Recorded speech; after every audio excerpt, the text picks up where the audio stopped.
Hi everyone, आप सब कैसे हैं। आई होप आप सब अच्छे होंगे और मन लगा के पढ़ाई भी कर रहे होंगे। दोस्तों, आज का जो हमारा टॉपिक है वो हिंदी निबंध का विकास। हिंदी निबंध सबसे ज्यादा समस्या मुझे लगता है कि निबंध और आलोचना में होती है। निबंध को आज हम एकदम आसान तरीके से एक स्टोरी बना के याद करने की कोशिश करेंगे। और भारतेंदु के निबंध आप देखेंगे कि बहुत इंपॉर्टेंट है। और इनके ऐसे बहुत सारे निबंध हैं जिन पर हमारी निगाह नहीं जाती है। एक बार पूछा गया है, यूपी टीजीटी 2021 का क्वेश्चन है कि हिंदी भाषा का संपादन कब हुआ था। वहां पे 1890 दिया था। कुछ लोगों को ये लगा कि 1890 में कैसे हो सकता है, क्योंकि तब तो भारतेंदु हरिश्चंद्र थे ही नहीं।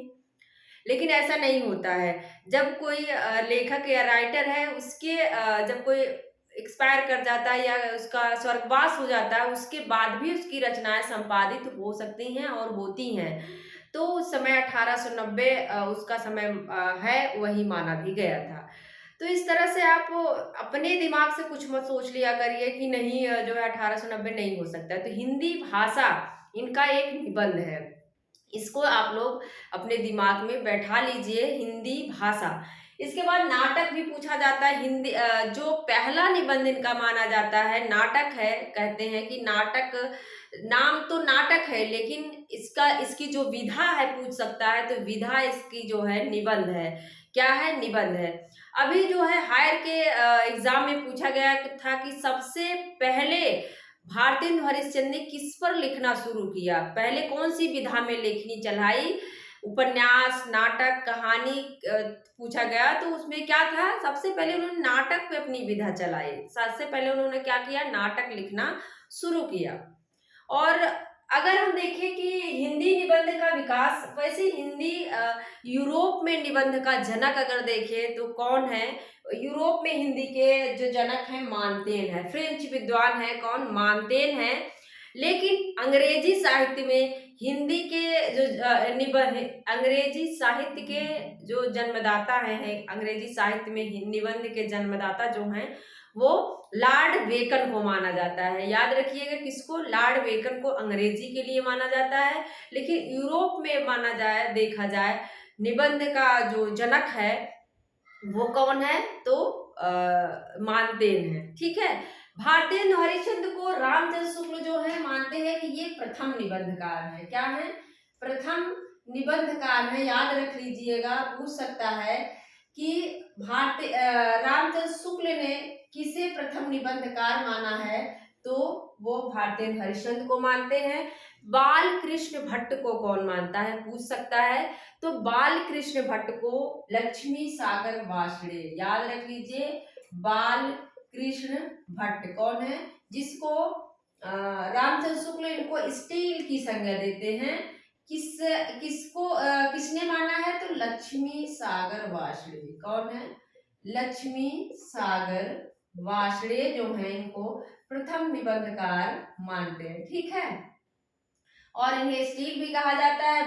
प्रताप नारायण मिश्र को उन्होंने, रामचंद्र शुक्ल ने एडिशन कहा है, सबको याद होगा।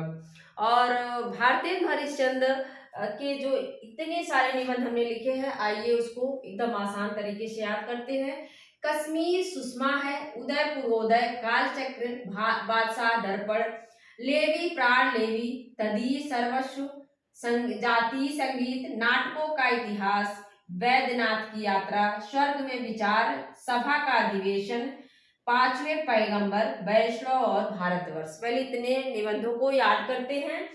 क्या है? कश्मीर सुषमा। अब देखो भारतेंदु हरिश्चंद्र, भारतेंदु को हम हमेशा भारत से याद करेंगे। क्या? भारत से। भारत में क्या है? कश्मीर है। कश्मीर की कुसुम, कश्मीर कुसुम है। कहाँ है? भारत में।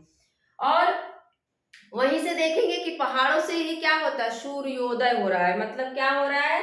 उदय हो रहा है। उदय पूर्वोदय। कश्मीर से देखेंगे, वैसे नेपाल से माना जाता है, लेकिन आप दिमाग में बैठा लो कि कश्मीर के पास ही तो है लगा हुआ लगभग। तो कश्मीर में ये क्या है?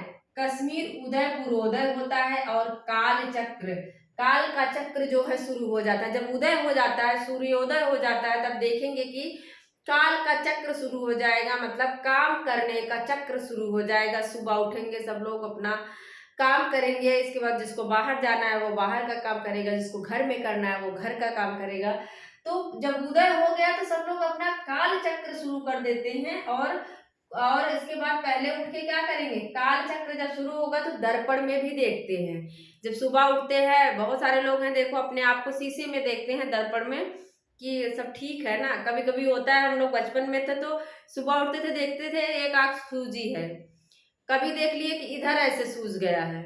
आप लोगों के साथ भी हुआ होगा, मेरे साथ बहुत होता था कि आंखें ही सूज जाती थी। अब ये समस्या होती थी कि स्कूल कैसे जाएं, कॉलेज कैसे जाएं। तो क्या करते हैं, सबसे पहले हम काल का चक्र जब शुरू होता है तो दर्पण, बादशाह बनकर दर्पण देखते हैं। इसके बाद लेवी प्राण लेवी, मतलब उसमें क्या रहता है, लेवी प्राण लेवी, और दर्पण में अपना प्राण समझते हैं। क्या है दर्पण के पीछे, क्या है, अपनी तरह तो है, प्राण है अपना। इसके बाद क्या है, तदी सर्वस्व, वही सर्वस्व है। फिर हम क्या करते हैं, देखो पहले क्या शौक था, मैंने खुद के ऊपर बना लिया। भारत वाले संगीत बहुत सुनते हैं, तो क्या करते हैं, फिर इसके बाद संगीत, जाति संगीत लगाते हैं। जब काम करना हो संगीत लगा देंगे, काम करते रहेंगे।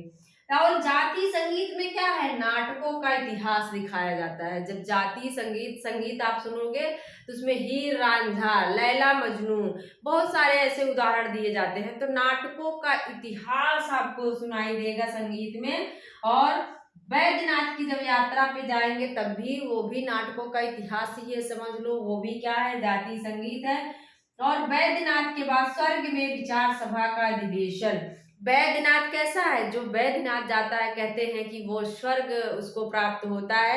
तो वहीं से हमने बना लिया था कि बैद्यनाथ में विचार सभा, जो बैद्यनाथ की यात्रा पे जाता है वह स्वर्ग में विचार करता है, स्वर्ग में जाके वो सभा में अधिवेशन करता है, और वही पांचवा पैगंबर बनता है। उसी को वैष्णवता और भारतवर्ष मालूम है, उसी को वैष्णवता क्या है और भारतवर्ष क्या है उसी को पता चलता है, जो कहाँ जाता है, पांचवें पैगंबर बनता है। फिर से एक बार देखो, भारत में क्या है, कश्मीर है, कश्मीर कुसुम है, और कश्मीर से ही उदय हो रहा है, काल चक्र शुरू होता है। जब काल चक्र शुरू हुआ तो हम लोग जाके दर्पण में देखते हैं, दर्पण के पीछे क्या है, दूसरा एक प्राण दिखाई देता है, लेवी प्राण लेवी, वही तदी सर्वस्व है। फिर हम लोग संगीत लगाते हैं, जाति संगीत लगाते हैं। इसके बाद क्या करते हैं, उसमें संगीत में क्या दिखाए आपको सुनाई देगा, नाटकों का इतिहास, रांझा लैला मजनू की जो है उसमें सुनते हैं कहाँ ये संगीत। और फिर क्या है, उसमें बैद्यनाथ की यात्रा भी है, बैद्यनाथ की यात्रा। लेकिन जो बैद्यनाथ की यात्रा कर लेता है कहते हैं वो स्वर्ग में जाके विचार करता है, विचार सभा का अधिवेशन, और वही पांचवा पैगंबर है, और उसी को वैष्णवता और भारतवर्ष का राज मालूम है, भारतवर्ष की विशेषता पता है। एकदम आसान तरीके से आप एक दो बार इसको देख लीजिए, अपने जहन में इसको बैठा लीजिए, याद हो जाएगा। इसके बाद क्या है, हिंदी भाषा, एक अद्भुत अपूर्व स्वप्न, भ्रूण हत्या, रामायण का समय, काशी, मणिकर्णिका, संगीत सार, नाटक, ईश्वर बड़ा विलक्षण है, भारत वर्षोन्नत कैसे हो सकती है। इसमें से भारत वर्षोन्नत कैसे हो सकती है आप लोगों को याद होगा, इसमें कोई याद कराने की जरूरत ही नहीं है। अब देखो, आप सब जानते होंगे कि भारतेंदु हरिश्चंद्र का जन्म काशी में होता है। कहाँ होता है, काशी में होता है, तो ये काशी नाम से लिखते हैं। और मणिकर्णिका भी जो है यहाँ का घाट है, तो मणिकर्णिका किसका होगा, जो काशी में है, भारतेंदु हरिश्चंद्र उन्हीं का होगा। और इन्होंने क्या किया था, भ्रूण हत्या, इन्होंने बहुत सारे ऐसे समाज के जो उपेक्षित विषय थे उस पे अपनी लेखनी चलाई, जैसे भ्रूण हत्या हो गया, जो विधवा रहती थी उनके ऊपर, जो वेश्याएं रहती थी उनकी समस्याओं को उजागर किया। तो यहाँ पे क्या है, भ्रूण हत्या भी इनका है। काशी और मणिकर्णिका, काशी मणिकर्णिका के घाट पे संगीत सुनते हैं, वहां नाटक भी खेलते हैं। आप जानते होंगे कि भारतेंदु हरिश्चंद्र जो है उन्होंने कभी लक्ष्मण की भूमिका, तो कभी जो है पागल की भूमिका, ये सारी जो है भूमिका नाटकों में अदा करते हैं। तो नाटक भी वहां खेलते हैं। और फिर क्या है, ईश्वर बड़ा विलक्षण है। नाटकों में क्या दिखाया जाता है, ईश्वर बड़ा विलक्षण है। और लास्ट में इनका विचार रहता है कि भारत वर्षोन्नति कैसे हो सकती है। यहाँ दो बचा है, देख लीजिए, हिंदी भाषा। बलून चाहिए, चलो अभी लेके आती हूँ, देती हूँ, एक मिनट। तो हम देख रहे थे कि हिंदी भाषा मैंने पहले बता ही दिया था, 1990 में प्रकाशित हुआ था। और एक अद्भुत अपूर्व स्वप्न, क्या है, एक अद्भुत अपूर्व स्वप्न। ये स्वप्न की बातें देखो भारत वाले ज्यादा करते हैं ना, जो विदेशी होते हैं वो स्वप्न पे विश्वास नहीं करते हैं। उनका क्या है, आज शादी किए कल डिवोर्स ले लेते हैं, डाइवोर्स। तो एक अद्भुत अपूर्व स्वप्न, तो अपूर्व स्वप्न कौन देखते हैं, भारत वाले देखते हैं, तो भारतेंदु का है। ठीक है, इसके बाद आप फिर से देख लो, मैंने बताया कि भ्रूण हत्या पे उनका ध्यान जाता है, भ्रूण हत्या नहीं करनी चाहिए। रामायण का समय क्या करते हैं, वो रामायण के समय के बारे में भी लिखते हैं। काशी में उनका जन्म होता है, काशी लिखते हैं, मणिकर्णिका लिखते हैं, घाट है काशी में। संगीत वहां बैठ के मणिकर्णिका घाट पे सुना करते थे, नाटक खेला करते थे, नाटक में ईश्वर बड़ा विलक्षण है दिखाया जाता था। और लास्ट में क्या है, भारत वर्षोन्नति कैसे हो सकती है। एक बार ये वाला फटाफट फिर से देख लो। भारत में ही कश्मीर है, कश्मीर कुसुम। और जब कश्मीर से उदय होता है तो काल चक्र शुरू होता है। और काल चक्र शुरू होने के बाद हम सबसे पहले दर्पण में जाके देखते हैं कि हम कैसे लग रहे हैं, सुबह ठीक तो है ना। इसके बाद दर्पण के बाद दूसरे पार जो है, दर्पण के उस पार क्या दिखता है, तुम्हारे प्राण की तरह है, तुम्हारी तरह ही दूसरा कोई वहां पे दिख रहा है। और फिर क्या है, वही तदीय सर्वस्व है, वही क्या है, वही सर्वस्व है। और फिर क्या है, हम संगीत लगाते हैं, संगीत में नाटकों का इतिहास सुनते हैं, वैद्यनाथ की यात्रा पे भी जाते हैं संगीत लगा के। और ऐसा माना जाता है जो वैद्यनाथ की यात्रा कर लिया उसको स्वर्ग में विचार सभा का अधिवेशन करने को मिलता है। और जो अधिवेशन करेगा वो क्या होगा, 5वां पैगंबर होगा।